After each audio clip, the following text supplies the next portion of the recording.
we're taking a look at the stories making the headlines. We've got Camilla Tominey and Graeme Brown. Welcome both of you. Should we start with this very, very sad news? And Lorraine this morning did a wonderful tribute programme to Dame Deborah James, who has passed away at the age of just 40 following her 5-year battle with bowel cancer.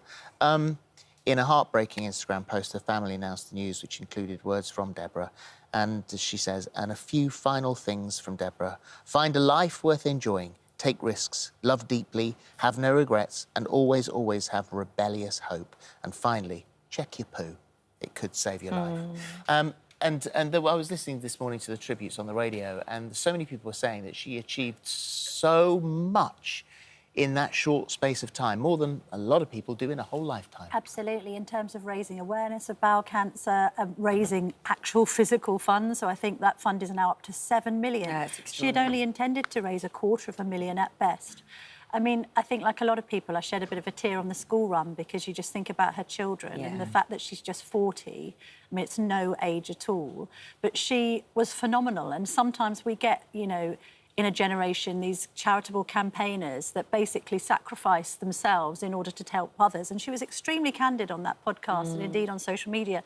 I've also had Captain Sir Tom Moore and others who just make a real difference, even when they are themselves in desperate need. And the thing is, what she has done will go on to save lives of so many other people, and maybe that's her greatest legacy. That's it. That is her legacy goes on because she gave us those very clear guidelines, there, didn't she? Love. Look, know the symptoms, keep an eye out for it, get onto your GP if there's an issue, and in that sense, that sort of continues. What I'd say about her that's really incredible is, she would have gone way beyond even what she'd sort of hoped, you know, in that she wanted to be a support for people with cancer. She wanted to stop people from getting cancer, but what she ended up doing is showing us all how to live our lives, and in the end, how to die.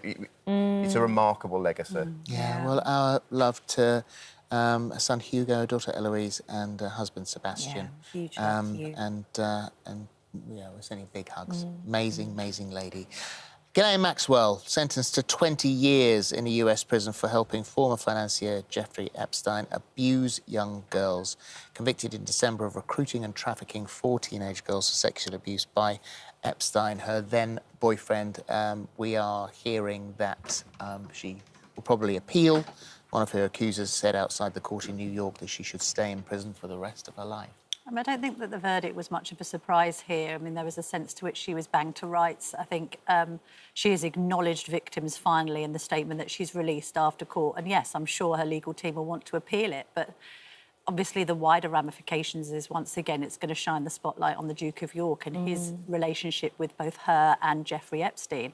And we can say that that might be history, but of course there are campaigners saying that others associated with Epstein should be questioned, and not just Prince Andrew, but also people like Bill Clinton and others who were on the so-called Lolita Express. You know, who knew what was going on, who turned a blind eye to it. So I think, you know, it's a day of justice for those victims. We should legally probably also say that that those people have all alleged no wrongdoing whatsoever against them. Absolutely. But the whole thing has been a very unedifying episode. I think you're spot on. This is the middle of that story. You know, that if you're going to get 20 years in jail for trafficking children, there's a lot of clients there, and a lot of clients who I hope are sleeping uneasily at night at the moment. This story should go on and on and on, and you know, we should be seeing more of the people who have perpetrated this, whoever they may be, up in front of a court. It was a good day. You can't be that close to a monster and not be a monster yourself. She deserves to be in jail, but so do a lot of other people. A lot of people also making the point that it is good to know for any victim that nobody is above the law, no matter who you are, what your background, whatever money you've got. Hopefully, they'll get you in the end. And also, she of course, she had the right to argue her case in court. That's also fair. You know, we're talking about accusations being proven against her, even if she appeals. There are lots of accusations flying around, and I think what people really want for justice to be done is for it to be done transparently and in the open. So if there are accusations, let's have them tried. Also, I think it says to victims that historically you can still have a say. Yeah. You might have been 16 at the time and now you're 46, but actually this won't be forgotten. Yeah. Let's talk about the Met Police now, and it's been placed into advanced stages of monitoring, described as special measures by Home Secretary Priti Patel. So this is in light of the scandals, including the murder of Sarah Everard, the strip search of Charles Kew, and officers being caught exchanging offensive messages and photographs.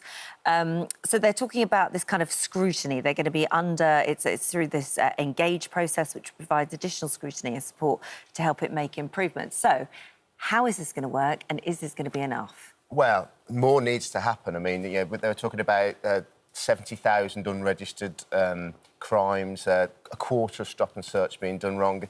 We've been talking about the Met and its problems for ages and ages, and you don't get any sense that necessarily we're getting to the end of it. And you'll hear things about there's a new commissioner. Is a new commissioner going to fix all of these things? There are cultural issues. So what this is what gets called special measures. What it is more is about having to report back into regulators more and having more kind of direct... having a more direct effect to make sure that they're actually trying to solve these problems. I would take the view that in recent times this has been seen as a PR issue for the Met. It needs external factors in there, really, to make sure that it's focused on actually improving, and we need to see that now. You use the word, it's a culture there. That's the problem, isn't it? Well, I think from the Met's perspective, they will say that police numbers were cut under Theresa May, and therefore they've never been able to make it up on a kind of, like, procedural basis. But you also have these stories about Sarah Everard's killer, sort of sharing very inappropriate messages. Another case where images of two dead sisters were shared. This kind of macho, alpha male, blokey environment where even female officers said that they felt intimidated, let alone female victims. And that's just not appropriate in 2022. We're in this so-called age of equality, and funny enough, the Met does quite a lot when it comes to things like appearing at pride marches and all the rest of it. So why have you still got this quite misogynistic culture at the heart of this institution? I think that needs to be looked at. As Graeme said, not just because the optics aren't good, it's because the operational procedures aren't good, if that's the culture of the whole place. How long do we expect this to take? I don't know. God, it could take weeks or months. This is the other thing that the public gets frustrated with, this idea of, well, we'll carry out a review and lessons will be learned. And well, you hear this all the time. We've got to make sure that this never happens again, but it always does. Yeah, I know. Well, we have to have faith in procedures which probe behaviours, right? But at the same time, we can think back to the Macpherson report and talk about institutionalised racism in the Met. These things take sometimes years and years and years to right themselves. And it's interesting as well that this has happened under the leadership of a woman, Dame Cressida Dick, who, while she might not have the best public profile, actually very, very popular among her own rank and file.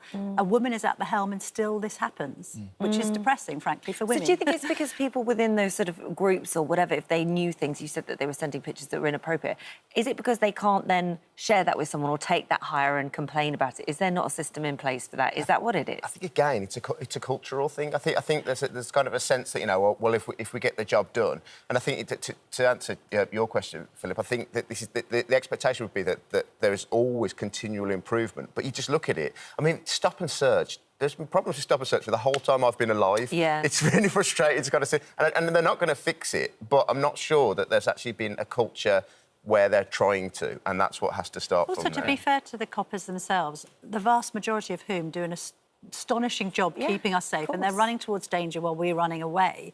You also have to have a certain kind of mindset when you're dealing with criminals, and maybe that spills over into professional life, and that sometimes some of these officers need some help with that. Because I think if you're, like, throwing people to the ground and cuffing them, then perhaps your conduct behind sort of station walls isn't necessarily going to be in accordance with everybody else's, and I think that's a difficulty. And as you say, and very important to point out that sort of vast majority of our police forces are extraordinary. Yeah, and they deserve our respect as well. And they deserve confidence, and that's what this needs to bring. There needs to be confidence in the police, and our police force en masse deserve it. You're absolutely right.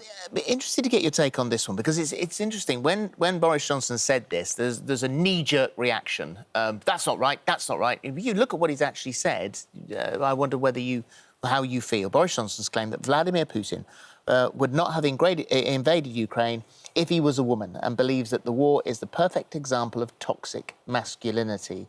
He said, if Putin was a woman, I really don't think he would have embarked on a crazy macho war of invasion and violence in the way that he has. If you want a perfect example of toxic masculinity, it's what he is doing in Ukraine. I don't necessarily object to it. I mean, you don't have very many female warmongers in modern history. Actually, Ben Wallace has sort of doubled down on his claims and started talking about Vladimir Putin having a small man syndrome, and said on Nick Ferrari's show on the radio this morning, I don't know of the phrase small woman syndrome, and therefore this is about masculinity to a certain extent. It's also about somebody being mad as well as bad, in my humble opinion. But also, you know, sort of nutcase on the back, shirtless on the back of a horse. Yeah. You know? Yeah, I mean, but all of those things. What exactly are you saying? That seems strange to us, but then so did Donald Trump, and so do some of the things that we see. Well, look how that turned out. Exactly. I'd say in this instance, Boris Johnson's absolutely right. He's also someone who's called someone a girly swat in his time. So he's given examples of toxic masculinity himself. But in this instance, he's absolutely right. And I don't even think Vladimir Putin would disagree that toxic masculinity is his thing. He flounces around with his top off on a horse, let's be honest. Not a great look.